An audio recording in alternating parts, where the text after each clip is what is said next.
Yeah, thanks. I'm sure you'd all be to listen to me. So I'm sure I'll just be the matinee or whatever before we get into Johan. No, I think just I haven't been. I was away for a little bit, and so I haven't really seen. I thought I'd give an update of where we thought we were. I realize there's a bit of a, the Currie Cup's been a tough campaign for us, so to give us a bit of perspective on that, and most importantly to look forward. I think when we started, when we looked at the fixture list, and I think if you look at the ownership, whose name of the consortium is Red Dizer, that's very close to our hearts. You guys all know my background. I know most of your backgrounds. We all grew up with blue and white stripes, whether it's up the road here or Newlands. So I think, but it was a bit tough to see, as it stood the Currie Cup final on the same day as the URC, and us. We're having the squad that we have, and our investment in the youngsters. The team that won the under-21s last year, retaining them, and obviously making a few new Springboks. It was always going to be a tough competition for us to do both, and the opportunity, more importantly, the opportunity to bring guys through, so we could see whether they could play URC or not play URC. And I must say, from that point of view, we're pretty delighted as to where we are. If I look at Saturday's team, I think I sent a note on Friday night that there were, I think, 48 guys not available for good or bad reasons. Springboks, URC players being prepared, the 27-man squad there, and injuries. And then to see something like a Gino Cupido or Jolie Hella, it's pretty special. Or Divan Fuller, the way he's come through. So that in terms of achieving that goal of confirming that the guys who can play do really well at URC or got a really big future, or that we've got this nice generation that we talked about from last year coming through, like Vern Matonga and Pupufo Kuzela and Corne Velbach scrummed the whole country last year in under-21s. They've shown now that they're pretty close to URC, and Pupus had an injury.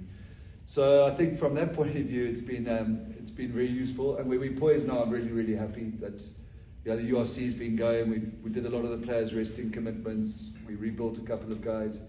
We took them right out of rugby. We sort of deliberately brought them in a bit later so we could fulfill the resting protocol and give them a break from that quarter-final. So I think we're pretty happy with where we are in terms of our preparation. In fact, thrilled. I think the squad, I'm not saying because the boss is here, but to add a Stephen Kitsoff and a JD Schick, if you look at what happens in Europe, what's happened to all our teams, South African teams over the last couple of years in the Champions Cup, and where we've lost them, some mistakes on our part, whether that should have been greater rotation, but certainly a depth issue. You all know the story of last season when we played Exeter in the quarterfinal and we got back to Munster and they were already in Cape Town before we did. So to add a JD Schickerling, a Stephen Kitsoff, and then just in extremis, if you like, because of the injuries, David Ewers, three. He's won a Champions Cup. I think those are three really good additions if you look where the needs are.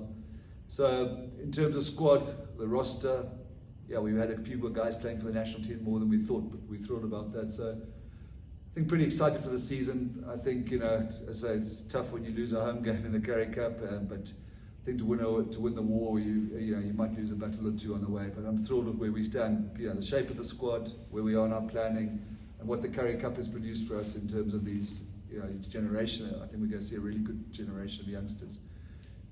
Just the last point, we sort of deliberately moved away from trying to contract guys just for coaches' comfort, as we call them, or home guard players. We want guys who can take us deeper into Europe, which will be a journey over the next few years.